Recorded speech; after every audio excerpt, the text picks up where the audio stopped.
My wife is alive. She's 64 years old. She lives in Portland, Oregon, in a small apartment with a yellow door. I saw it once in a photograph her sister sent me 6 years ago. She's alive because of what I did one night in November of 2007, and she's never written me a single letter, not one. In 18 years, my name is Victor Costa. I'm 66 years old. I've been in this place for 18 years. The state of Florida says I committed second-degree murder. That's what the paperwork says, second degree, 20 years. My wife, back when she still spoke to me, she used to say I saved her life. Same night, same man on the floor of my house. 2 different sentences for the same exact thing. Before all this, I owned a restaurant, Costa's Little Havana. My father opened it in 1971, the year after we got out of Cuba. I took it over in 98 when he passed. Black beans, ropa vieja, café cubano, the kind of place where the same 6 old men sat at the same table for 30 years and complained about the same things. That's who I was, a guy who fed people. That's it. I met Elena in 1985. She came into the restaurant on a Tuesday afternoon with a book in her hand, some novel in Spanish. I don't even remember which one. She ordered a cortadito and read for 2 hours. I watched her the whole time, pretending I wasn't watching her. We got married in 1987. No kids. We tried, it didn't happen. So we built our life around each other instead. The restaurant, Sundays at the beach in Key Biscayne, Mass at St. Michael's. Her sister and her sister's kids in the house every Christmas Eve, loud, too much food, too much rum. For 20 years, that was our life. 20 good years. Elena had been married before me, briefly, 3 years in her 20s, to a man named Roberto. He was, how do you say, a problem, drinking hands. She left him in 1984. By the time I met her, he was a story she didn't tell anymore. In May of 2006, he found her. I don't know how. Internet, maybe. 20 years had passed, 20. And one Tuesday morning, Elena went out to the car, and there was a note under the windshield wiper. Her name on the front, inside 3 words, I found you. That was the start. For 18 months, this man followed my wife. He sat in his truck across the street from the restaurant. He called the house and hung up. He waited outside the supermarket. One morning, we came out, and the tires on her car were slashed, all 4. Another time, the cat, Mi Vida, the little cat she had since before she met me, the cat was on the front step, dead. He left it there for her to find. We went to the police the first time, the second time, the 5th time. I have the reports, 14 of them, 14 reports filed in 18 months, and every single one ends with the same line, no further action taken. We got a restraining order. He violated it twice that I can prove. Nothing happened. The officer told me, and I'll never forget this, he told me, Mr. Costa, until he actually does something, our hands are tied. Until he actually does something. I tried to hire a private security company, $2,000 a week. We couldn't afford it. I tried to get her to leave town for a few months, go stay with her sister in Tampa. She wouldn't. This is my house, Victor. This is our life. I'm not running again. Every door I knocked on closed in my face, every single one. I want you to understand that, because by November of 2007, I was a man who had done everything a man is supposed to do, and none of it had worked. There comes a moment when you stop trusting the system, not because you want to, because the system has taught you very patiently that it is not coming. That moment came for me on a Sunday night. It was November 11th, 2007, a Sunday. I remember because Elena had made arroz con pollo, and we ate at the kitchen table, and she was telling me about a dress her niece wanted for her quinceañera. It was about 1:40 in the morning when I heard the glass, the window in the kitchen door. The little square one at the top, I heard it crack, and then I heard it fall on the tile. I was already out of bed. I kept a pistol in the drawer of the nightstand, a .38, my father's. I'd never fired it at anything except a paper target at the range twice in 20 years. I told Elena to lock the bedroom door behind me. Llama a la policía, ahora, call the police, now. She was already dialing. I went down the hall. He was in the kitchen. Roberto, standing in my kitchen at 1:40 in the morning, with the broken glass on the floor around his shoes, with a knife in his right hand. A kitchen knife. Big one. The kind a butcher uses. He saw me. He didn't run. He didn't say anything. He took one step toward the hallway.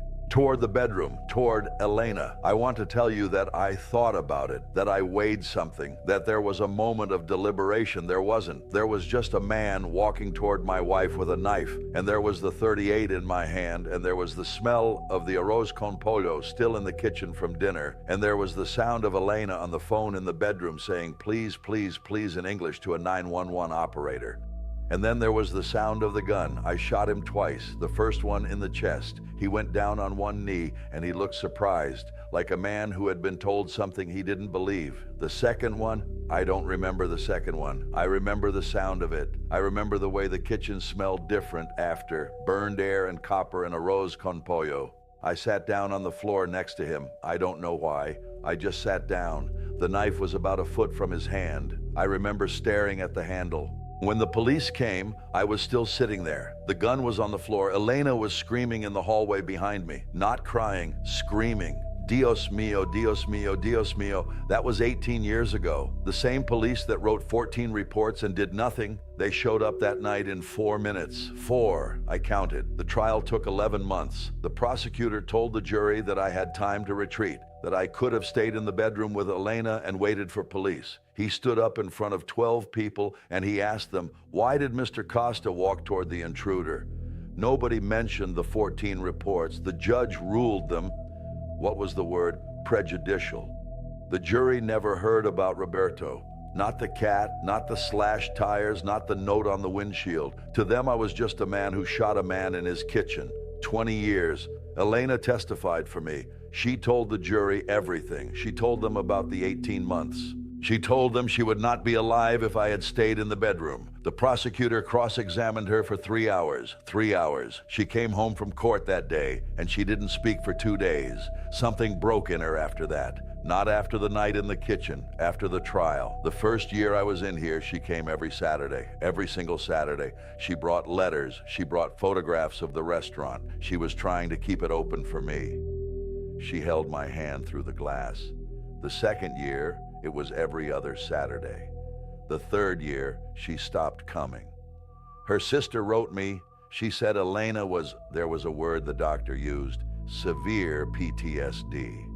Couldn't sleep, couldn't be alone in the house, couldn't walk into the kitchen, our kitchen. The restaurant closed in 2011. She sold the house. She moved to Tampa to live with her sister, and then 6 months later, she moved again across the country, Oregon, far as she could go and still be in America. I haven't heard her voice since 2010. I saved her life. That's what I tell myself. Le salvé la vida. I tell myself this every single morning when I wake up in this place. I saved her life. And the thing she needed saving from, it didn't go away when I shot Roberto. It just changed shape. It became the kitchen and the trial and the cameras outside the courthouse and the man in the orange jumpsuit who used to be her husband.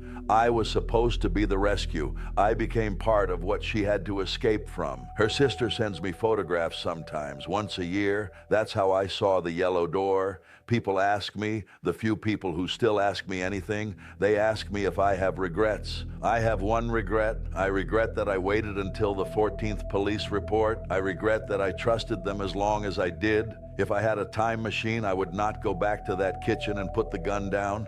I would go back to the morning of the first note under the windshield in May of 2006, and I would not waste 18 months waiting for somebody else to save my wife. That's my regret. If you ask me about the night itself, about Roberto on the floor of my kitchen with 2 holes in his chest, I have nothing to say to you except this: I would do it again. Now I want to ask you something, and I want you to be honest. Not the answer you think you're supposed to give.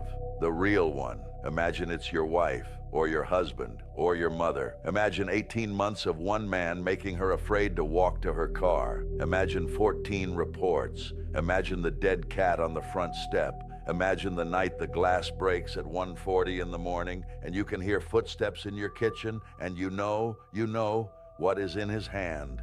What would you have done? Be honest with yourself. Because that answer, your real answer, the one you don't want to say out loud, that answer is the only thing that separates you from me. I think about her every night, not the trial, not Roberto, not the kitchen. I think about her reading that book in the restaurant in 1985, the cortadito on the table, the afternoon light coming through the window. I just want her to be okay. That's all. Mi amor. That's all I want.